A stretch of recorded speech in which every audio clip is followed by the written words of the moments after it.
Bonjour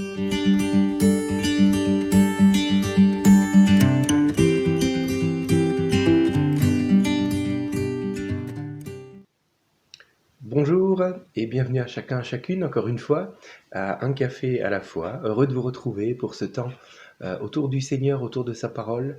Voilà, que le Seigneur vous bénisse.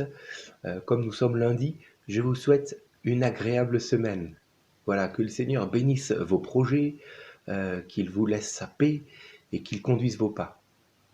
Voilà, je prie bien entendu pour la bénédiction dans votre corps, la bénédiction dans votre foyer, dans votre travail, dans chaque domaine de votre vie, que Dieu vous renouvelle, qu'il vous laisse la foi pour chacune de ces choses et pour chaque étape de cette semaine qui va venir encore. Voilà, le Seigneur est avec vous, puissions-nous demeurer nous aussi unis en lui. Voilà. J'aimerais continuer avec vous notre lecture dans l'évangile de Marc au chapitre 6, à partir du verset 45. Si vous avez vos Bibles avec vous, vous pouvez les ouvrir jusqu'au verset 56. Aujourd'hui, nous allons parler d'un thème bien précis qui certainement vous concerne. En tout cas, moi, ça me concerne aussi. J'aimerais que nous puissions parler, je ne sais pas si vous avez déjà vécu cela, comme des situations dans vos vies qui paraissent redondantes, qui reviennent encore et encore, et puis ça s'en va, et puis boum, d'un coup ça revient, ça recommence. On se dit, mais pourquoi, Seigneur, qu'est-ce qui se passe? Alors on va parler de ça aujourd'hui. Marc 6, verset 45. Aussitôt après, donc après la multiplication des 5 pains et des 2 poissons, aussitôt après, Jésus obligea ses disciples à monter dans la barque et à le précéder sur l'autre rive vers Bethsaïda, pendant que lui-même renverrait la foule. Quand il l'eut renvoyé, il s'en alla sur la montagne pour prier. Le soir venu, la barque était au milieu du lac, et Jésus était seul à terre. Il vit qu'ils avaient beaucoup de peine à ramer, car le vent leur était contraire. Vers la fin de la nuit, il alla vers eux en marchant sur le lac, et il voulait les dépasser. Quand ils le virent marcher sur le lac, ils crurent que c'était un fantôme, et ils poussèrent des cris, car ils le voyaient tous, et ils étaient tous affolés. Jésus parla aussitôt et leur dit « Rassurez-vous, c'est moi, n'ayez pas peur ». Puis il monta près d'eux dans la barque, et le vent tomba. Ils étaient en eux-mêmes extrêmement stupéfaits et étonnés, car ils n'avaient pas compris le miracle des pains, parce que leur cœur était endurci. Après avoir traversé le lac, ils arrivèrent dans la région de Génézareth, et ils abordèrent. Dès qu'ils furent sortis de la barque, les gens reconnurent Jésus et parcoururent tous les environs. Ils se mirent à apporter les malades sur des brancards, là où ils apprenaient sa présence. Amen. Voilà. Alors, nous voyons que finalement, Jésus va demander à ses disciples de reprendre une barque, de repartir sur le lac, pour partir de l'autre côté de la rive, près de Bethsaïda. Alors, ça me pose un petit souci à moi.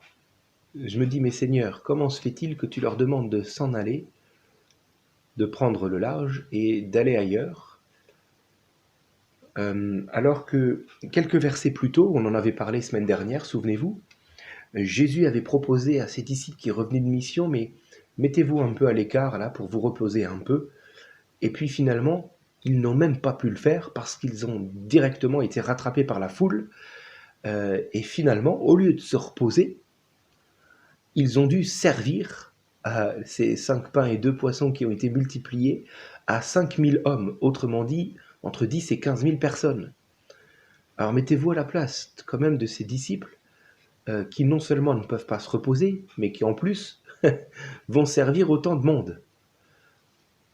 En toute logique, je me dis, surtout connaissant la compassion du Seigneur qui a fait justement qu'il offre cette multiplication des pains, c'est cette compassion qu'il animait pour la foule. Donc connaissant cette compassion, je me dis, mais le Seigneur Jésus aurait pu à ce moment-là dire, bon, on va renvoyer la foule, et puis on va enfin se reposer un peu quand même. Eh ben non. Il a demandé à ses disciples de prendre une barque et de rejoindre l'autre rive. Je vous pose la question, pourquoi leur a-t-il demandé cela?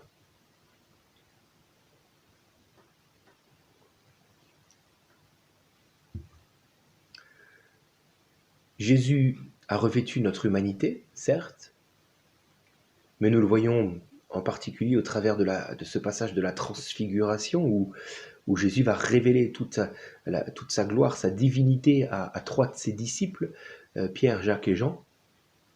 Jésus est pleinement Dieu, même s'il s'est revêtu de notre humanité.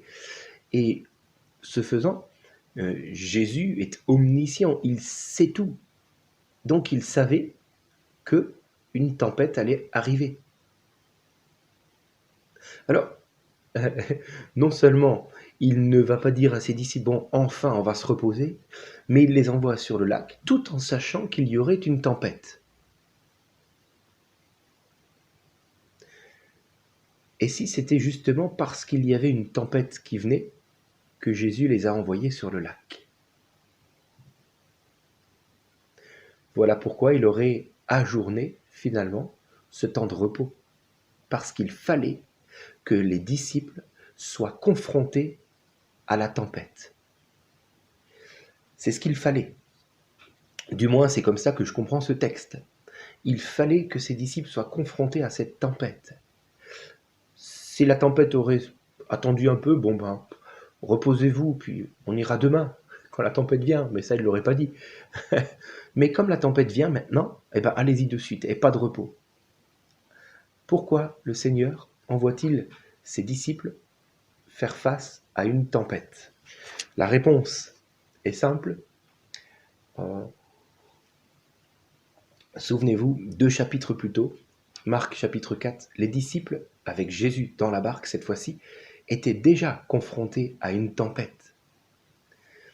Jésus dormait, certes, mais Jésus était avec eux, à ce moment-là, dans la barque. Et ils vont réveiller le Seigneur en disant, mais tu ne t'inquiètes pas de ce que nous périssions. Jésus va ordonner au vent et à la mer de se calmer, et les éléments vont lui obéir. Puis il va se tourner vers ses disciples et leur dire, mais comment se fait-il que vous ayez si peu de foi?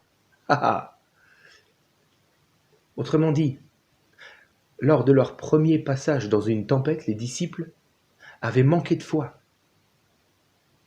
Et le Seigneur Jésus leur propose maintenant une session de rattrapage, en disant, mais avant, il y a 2 chapitres plus tôt, mais ça il n'a pas dit comme ça, mais vous aviez manqué de foi. Maintenant, on va voir où vous en êtes avec ce que vous avez vécu depuis. J'aimerais te dire, mon ami, lorsque dans nos vies nous faisons face à différentes épreuves, le Seigneur regarde à la manière dont nous allons réagir. Est-ce de façon charnelle ou par la foi? Ou par la foi. Et si nous manquons de foi, il se pourrait bien que telle ou telle épreuve que nous avons enfin réussi à nous en sortir, refasse surface dans nos vies. Parce que le Seigneur prévoira toujours pour ses enfants, pour ceux qu'il reconnaît comme siens, comme ses disciples, il prévoira toujours une session de rattrapage. Alléluia. Alors mon ami, si tu as l'impression que dans ta vie, il y a comme des épreuves qui viennent et qui reviennent encore et encore toujours dans la même direction, le même problème qui revient encore, j'aimerais te suggérer qu'il serait fort probable que la solution se trouve non pas dans ce monde, non pas dans les hommes, non pas même non plus dans tes capacités à toi, dans ton intelligence, etc., etc. Non, mais il se pourrait fort bien que l'issue favorable se trouve dans la foi. Et si le Seigneur, au travers de ces épreuves à répétition, t'appelait à changer de mentalité et à te revêtir de la foi en Jésus-Christ.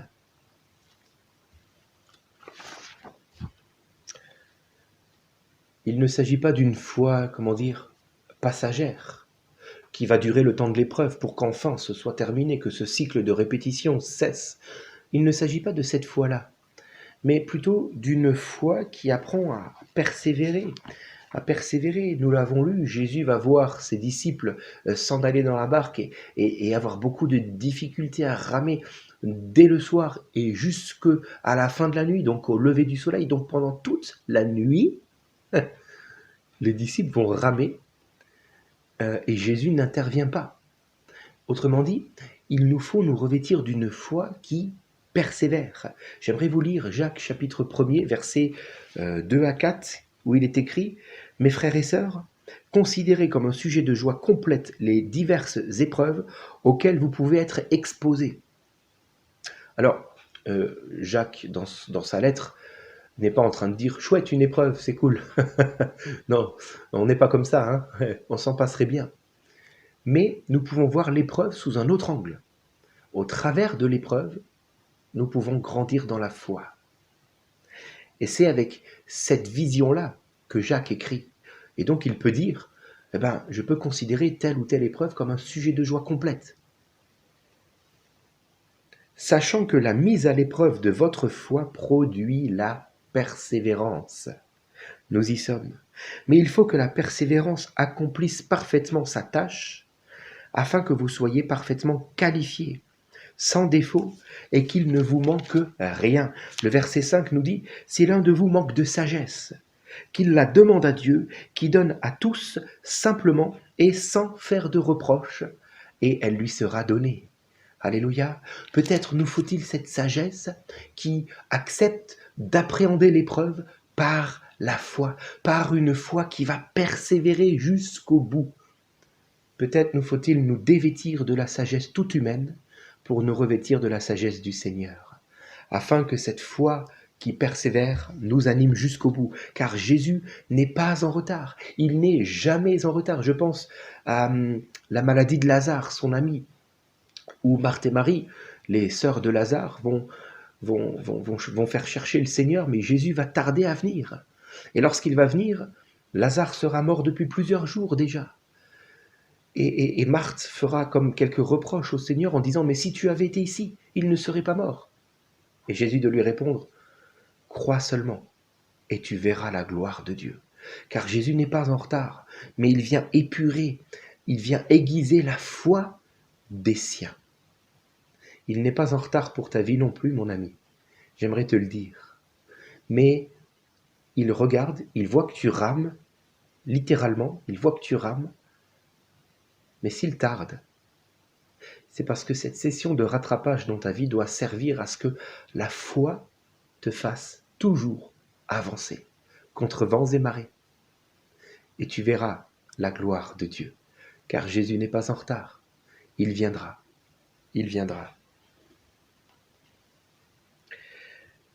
Je vois que les disciples rament, autrement dit, ils donnent toute leur énergie à lutter à contre-courant, mais n'y arrivent pas.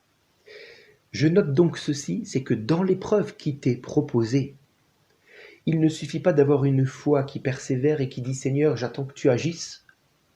C'est sûr, le Seigneur va agir lorsqu'il trouve cette foi-là dans le cœur du disciple. C'est certain.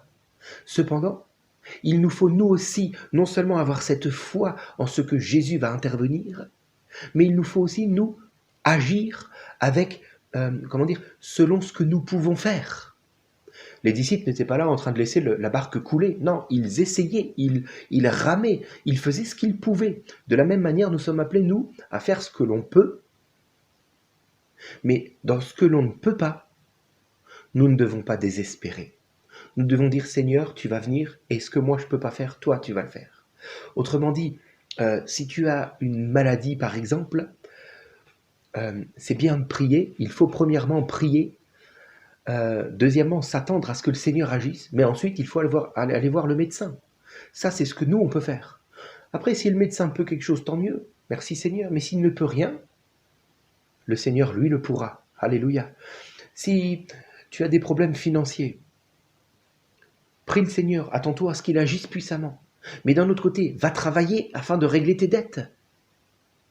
Et puis apprends à gérer ton budget pour ne plus t'endetter. Fais ta part, le Seigneur fait la sienne. Dans tout ce que toi tu ne peux pas, le Seigneur agira. Si ta tempête, c'est ton épouse, alors viens voir le pasteur et on va prier. Non, je plaisante, vous avez compris, j'espère. Hein. Ne nous trompons pas de tempête. Alléluia. N'oublions pas, mes amis, que le Seigneur dans sa parole a dit ceci, et je terminerai avec cela. Dieu ne permettra jamais que l'épreuve, la tentation, dépasse nos forces. Il a déjà prévu pour nous le moyen de nous en sortir. Mais est-ce que nous aurons cette foi qui nous aura gardés? Ou alors devrons-nous plus tard, encore une fois, essuyer une épreuve de rattrapage? Prions ensemble. Seigneur, merci. Merci pour ta parole. Merci parce que non seulement tu enseignes tes disciples, mais tu les formes.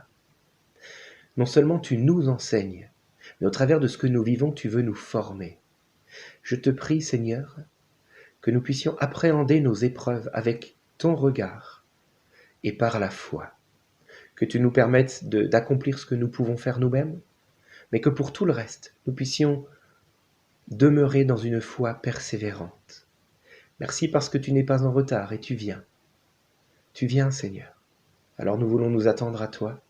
Merci parce que finalement, ces épreuves sont comme un rattrapage pour nous permettre de marcher selon ta volonté.